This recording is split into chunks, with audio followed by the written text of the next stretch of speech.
जय हिंद दोस्तों, स्वागत है आपका हमारे YouTube चैनल न्यू सरकारी जॉब्स में। तो आज की वीडियो में हम बात करेंगे जो CISF यानी कि सेंट्रल इंडस्ट्रियल सिक्योरिटी फोर्स की नई भर्ती आ रही है, इसकी वैकेंसी की डिटेल्स के बारे में, किसमें आपको कौन कौन सी पोस्ट्स देखने के लिए मिलेगी, कितनी आपको वैकेंसी मिलेगी इस भर्ती में।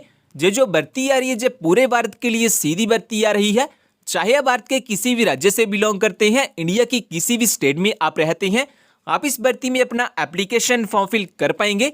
इसमें जो आपको सैलरी दी जाएगी वो लगभग 60,000 के करीब आपको मंथली सैलरी दी जाएगी इस जॉब में।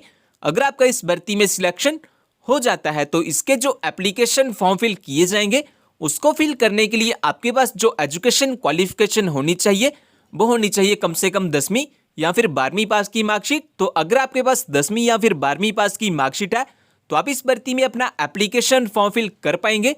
इन सब चीज़ों के बारे में डिटेल में हम इस वीडियो में बात करेंगे, लेकिन ये बताने से पहले अगर आप हमारे चैनल पे नए आए हैं तो प्लीज़ सब्सक्राइब कर लीजिए हमारे यूट्यूब चैनल न्यू सरकारी जॉब्स को, जॉब्स के लेटेस्ट अपडेट सबसे पहले पाने के लिए। तो दोस्तों, सबसे पहले हम बात कर लेते हैं जो CISF की ओर से नई भर्ती आ रही है, इसकी मंथली सैलरी के बारे में, कि अगर आपका इस भर्ती में सिलेक्शन हो जाता है तो जो मंथली सैलरी आपको दी जाएगी इस जॉब में वो कितनी दी जाएगी। तो जो मंथली सैलरी आपको मिलेगी इस जॉब में वो मिलेगी 21,700 से लेकर 69,100 तक मंथली सैलरी आपको दी जाएगी इस जॉब में।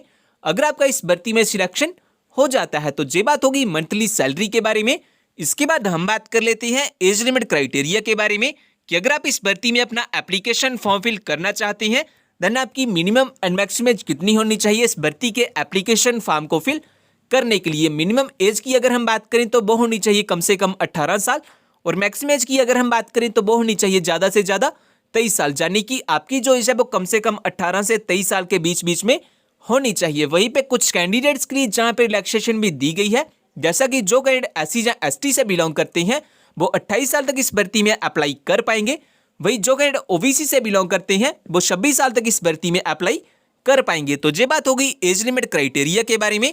इसके बाद अगर आपने हमारा टेलीग्राम चैनल ज्वाइन नहीं किया हुआ तो जॉब्स के लेटेस्ट अपडेट सबसे पहले पाने के लिए आप हमारे टेलीग्राम चैनल को भी ज्वाइन कर सकते हैं। टेलीग्राम चैनल का लिंक आपको डिस्क्रिप्शन में मिल जाएगा। इसके बाद हम बात कर लेते हैं एजुकेशन क्वालिफिकेशन के बारे में, कि अगर आप इस भर्ती में अपना एप्लीकेशन फॉर्म फिल करना चाहते हैं देन आपके पास कौन कौन से एजुकेशन सर्टिफिकेट होने चाहिए इस भर्ती के एप्लीकेशन फॉर्म को फिल करने के लिए। तो एजुकेशन क्वालिफिकेशन में आपके पास कम से कम 10वीं पास की मार्कशीट या फिर 12वीं पास की मार्कशीट, इनमें से आपके पास कोई एक एजुकेशन सर्टिफिकेट होना चाहिए अगर आप इस भर्ती में अपना एप्लीकेशन फॉर्म फिल करना चाहते हैं। तो ये बात होगी एजुकेशन क्वालिफिकेशन के बारे में।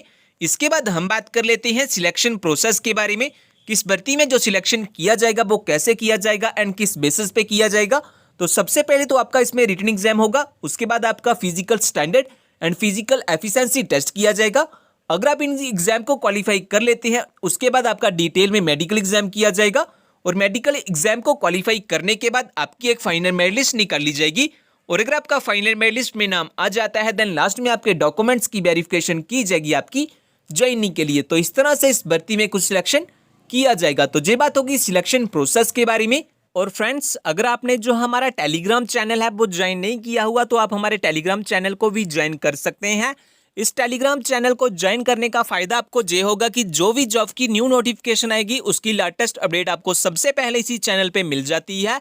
सो जल्दी से ज्वाइन कर लीजिए हमारे टेलीग्राम चैनल को, लिंक आपको डिस्क्रिप्शन में मिल जाएगा। इसके बाद हम बात कर लेते हैं इस भर्ती में जो आपका physical standard and physical efficiency test करवाया जाएगा उसमें मेल कैंडिडेट्स के लिए क्या क्राइटेरिया एंड फीमेल कैंडिडेट्स के लिए क्या क्राइटेरिया। हाइट क्राइटेरिया के बारे में अगर हम बात करें तो जो मिनिमम हाइट होनी चाहिए वो होनी चाहिए minimum 180 centimetre, and chest criteria के बारे में अगर हम बात करें तो वो होनी चाहिए 80 to 85 सेंटीमीटर। ज़्यादा जानकारी के लिए आप ऑफिशियल नोटिफिकेशन को भी चेकआउट कर सकते हैं। इसके बाद हम बात कर लेते हैं फिजिकल एफिशिएंसी टेस्ट के बारे में।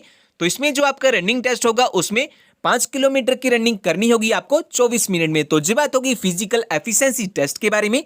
इसके बाद अगर हम बात करें कुछ इंपॉर्टेंट डेट्स के बारे में, कि इसके जो एप्लीकेशन फॉर्म है वो लगना कब से स्टार्ट होंगे और लास्ट डेट क्या है एप्लीकेशन फॉर्म को फिल करने के लिए। तो स्टार्टिंग डेट की अगर हम बात करें तो वो है 29 जनवरी 2022, यानी कि इसके जो एप्लीकेशन फॉर्म है वो लगना स्टार्ट हो चुके हैं, और जो लास्ट डेट है एप्लीकेशन फॉर्म को फिल करने के लिए वह 4 मार्च 2022 यानी कि 4 मार्च तक इसके जो ऑनलाइन एप्लीकेशन फॉर्म है वो फिल किए जाएंगे। तो ये बात होगी कुछ इंपॉर्टेंट डेट्स के बारे में। इसके बाद अगर हम बात करें वैकेंसी की डिटेल्स के बारे में, तो इसमें आपको कांस्टेबल फायरमैन की टोटल 1149 वैकेंसी देखने के लिए मिलेगी, जो ऑल इंडिया के लिए है। चाहे आप भारत के किसी भी राज्य से बिलोंग करते हैं, आपको यहाँ पे वैकेंसी मिलेगी अपनी कैटेगरी में। आप यहाँ पे स्टेट वाइज वैकेंसी भी देख सकते हैं, ऑफिशियल नोटिफिकेशन में भी और हमारी ऑफिशियल वेबसाइट पे भी। इसके बाद हम बात कर लेते हैं कि अगर आप एलिजिबल हैं और अप्लाई करना चाहते हैं इस भर्ती में, देन आपके पास कौन कौन से एजुकेशन सर्टिफिकेट होने चाहिए इस भर्ती के एप्लीकेशन फॉर्म को फिल करने के लिए। तो डॉक्यूमेंट आप देख सकते हैं, ये सभी डॉक्यूमेंट्स आपके चाहिए होंगे अगर आप इस भर्ती में अपना एप्लीकेशन फॉर्म फिल करना चाहते हैं। तो इसके बाद अगर हम बात करें एप्लीकेशन फॉर्म की फीस के बारे में, तो इस भर्ती के लिए जो अप्लाई मोड रहेगा वो रहेगा ऑनलाइन। आपके ऑनलाइन एप्लीकेशन फॉर्म फिल किए जाएंगे।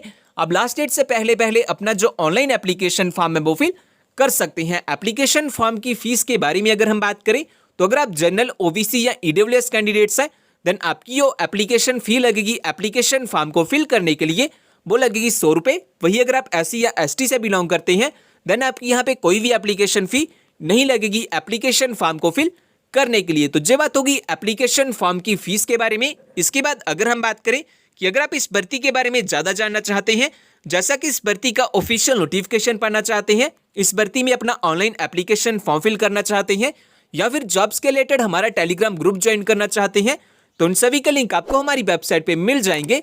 वेबसाइट का लिंक मैंने डिस्क्रिप्शन में दिया हुआ है, आवाज आके सब चेकआउट कर सकते हैं इस भर्ती के बारे में। और दोस्तों, ये जो इनकम टैक्स डिपार्टमेंट की ओर से नई भर्ती आ रही है, अगर आपने जे वाली वीडियो नहीं देखी हुई तो आप जे वाली वीडियो भी देख सकते हैं। इसमें आपकी कोई भी परीक्षा नहीं होगी, कोई भी एग्जाम नहीं होगा, बिना परीक्षा के भर्ती करवाई जाएगी। सैलरी की अगर हम बात करें तो काफी अच्छी सैलरी, लगभग 56,000 के करीब आपको मंथली सैलरी मिलेगी इस जॉब में।